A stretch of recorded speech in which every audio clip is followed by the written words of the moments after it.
cara mengondisikan hati kita sadar. Supaya saat muncul ujian itu, kita merasakan kesadaran bahwa oh ini jalan sukses saya. Allah kirimkan buat saya, bukan buat yang lain. La yukallifullahu nafsan illa usaha. Kalau kita lihat-lihat, masalah tiap orang kan beda-beda ya. Tapi intinya sama kan masalah. Intinya kepikiran juga kan? Ya kan? Ya, kalau masalah kan nomor 4 ya. Ya kan? Kan berpikir itu ada 4. Ada berpikir, sedikit berpikir, tidak berpikir, pikiranun. Gimana? Masalah itu kan pikiranun kan?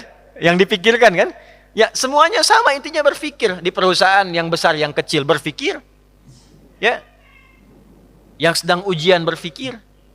Kadang-kadang sama-sama pusing, pusingnya sama, tapi bentuk ujiannya beda-beda. Yang paling menarik itu, ujiannya beda sesuai kadar kita. Gak mungkin level direktur diuji dengan level pegawai bawah misalnya. Itu mustahil. Tapi sama-sama pusing juga. Ya, pegawai belum gajian pusing. Direktur proyek belum lancar pusing. Pusingnya kan sama kan? Tapi wujud ujiannya beda. Karena sesuai dengan maslahat kita. Itulah la yukallifullahu nafsan illa. Nah, cara mengatasinya bagaimana? Supaya saat diterima itu ada ketentraman dalam jiwa. Dan ketentraman itu melahirkan kesadaran. Oh, ini kan yang saya minta. Gak mungkin ujian ini tiba-tiba muncul di hadapan saya kalau saya gak pernah berdoa.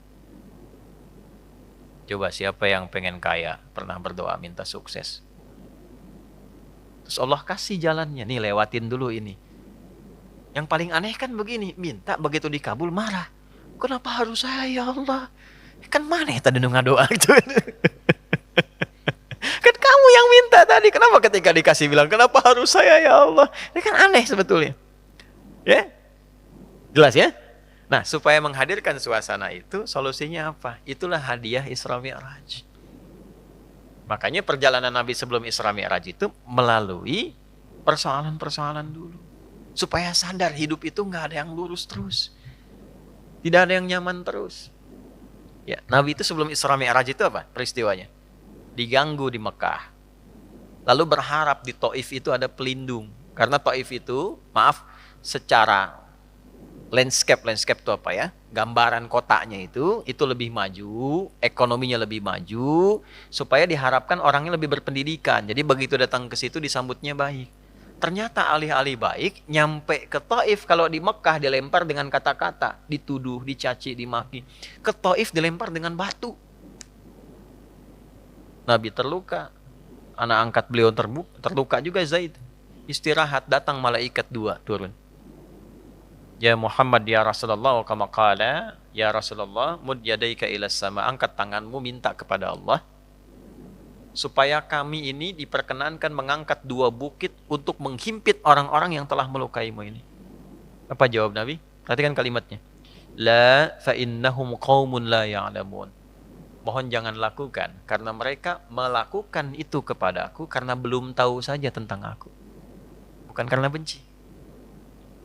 Karena belum tahu. Kalau orang belum tahu dia apakan? Diberitahu, bukan dimarahi.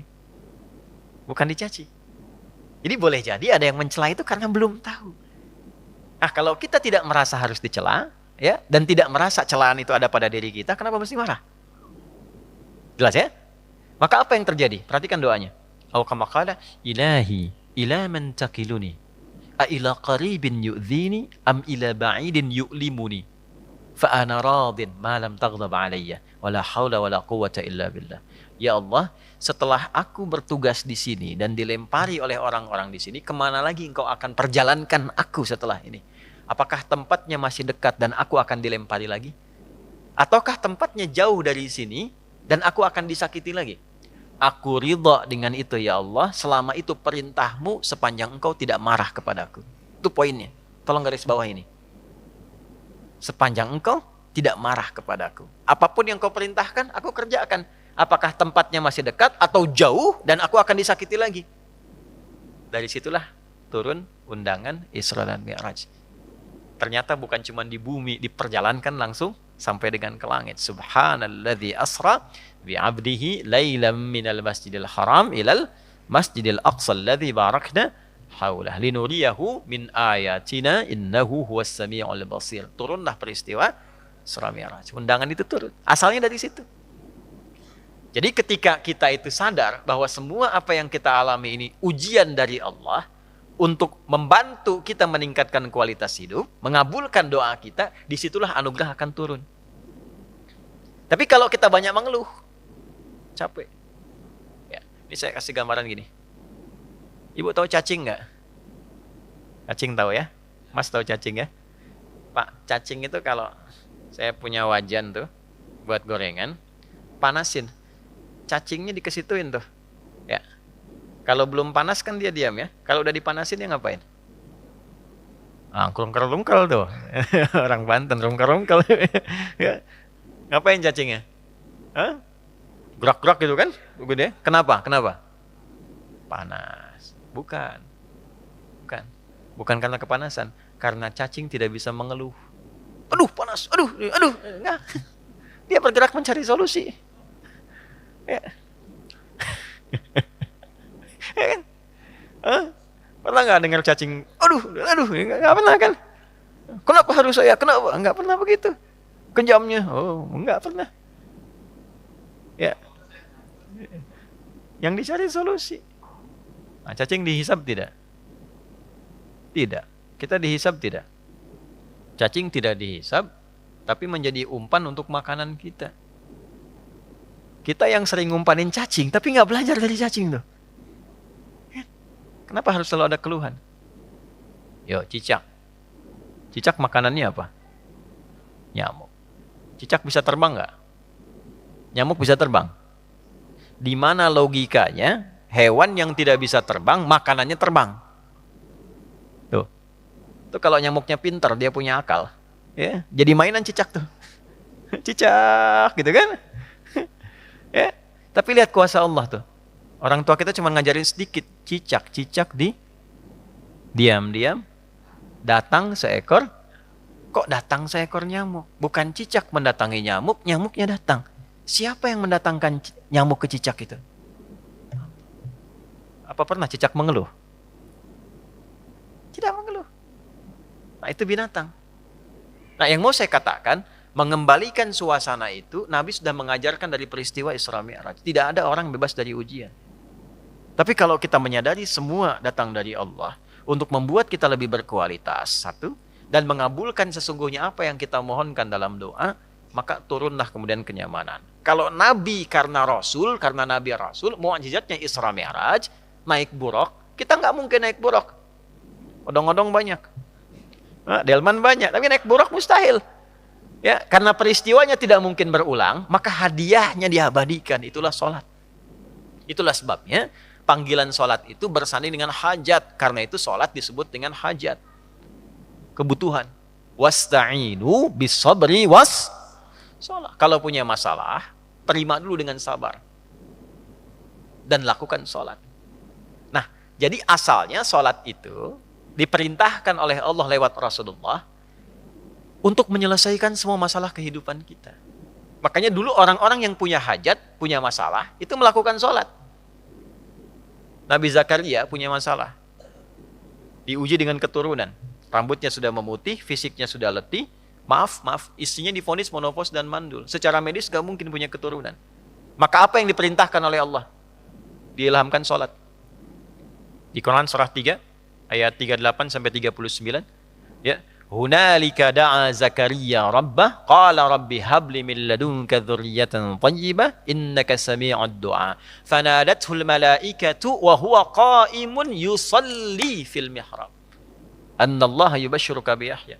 Setelah manusia mengatakan enggak mungkin kau punya keturunan, beliau salat. Dalam salatnya beliau memohon, ya Allah, semua memvonis aku tidak akan mungkin punya keturunan, maka aku menyebut namamu yang memberi tanpa punya batasan, Hab namanya. Dari Wahab. Ya Allah, saya minta darimu saja. Karena orang lain mengatakan nggak mungkin. Saya minta darimu yang tidak punya batasan. Engkau pasti mendengar doa saya. Kalau yang pada maha mendengar juga tidak terkabulkan, kepada siapa lagi saya mesti meminta? Maka langsung turun jawaban. Padahal beliau itu masih berdiri dalam sholatnya. Belum selesai sholatnya. Fanadathul malaikatu, turun malaikat. Wa huwa qa'imun yusalli fil mihrab. Sedangkan beliau masih berdiri dalam sholatnya. Turunlah berita disampaikan akan punya anak namanya langsung dari Allah, Yahya. Nabi Musa sholat. Musa itu sholat. Quran surah 20, Thaha ayat 14. Innani anallahu la ilaha illa ana fa'budni wa aqimis salata li dzikri. Nabi Isa sholat. Quran surah 19 ayat 31 sampai 33. Wa awsani bis shalah. Allah memerintahkan padaku untuk sholat. Nabi Ismail sholat. Quran surah 19 ayat 55. Wa kana ya'muru ahlahu bis shalah. Bahkan Nabi Ismail itu meminta semua keluarganya jangan tinggal sholat, jangan tinggal sholat. Itulah sebabnya kenapa sholat itu menjadi yang paling pokok dalam hidup dan tidak ada alternatifnya sampai meninggal. Kenapa? Karena Allah menginginkan semua masalah kita selesai, tuntas. Saat sholat kita minta, rukuk, sujud, selesai masalahnya.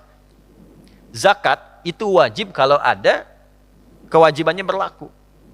Sampai nisabnya, keluar zakatnya. Tapi kalau belum sampai batasnya, nggak ada kewajiban zakat. Puasa itu wajibnya kapan? Ramadan. Kalau tidak Ramadan, tidak wajib, kecuali nazar. Ya. Dan saat Ramadan pun kalau nggak mampu, masih bisa diganti. Kalau tidak qadha, fidyah. Haji wajib nggak? Kapan? Bagi yang mampu. Tapi sholat, semua berlaku, berdiri. Nggak bisa berdiri, nggak mampu, duduk. Waqu'uda. Nggak bisa duduk, berbaring. Nggak mampu berbaring, isyarat. Nggak mampu isyarat, berkedip. Dengan kedipan selama masih sadar. Nggak mampu berkedip, disolatkan. Kan sudah selesai. Ya. Ya, sampai titik akhir tuh. Ya, sampai titik. Kenapa? Karena Allah tidak menginginkan semua hambanya siapapun punya masalah yang tidak selesai. Duduk punya masalah, selesai. Berbaring punya masalah, selesai. Itu masalahnya. Dan tidak ada orang hidup yang tidak punya masalah. Ini subuh kan baru berapa menit tadi kita lewat tuh? 30 menitan. Ada nggak yang nggak punya masalah sekarang? Nggak ada. Nanti subuh ke zuhur pasti punya masalah lagi. Kalau sholatnya benar, selesai. Itulah asalnya.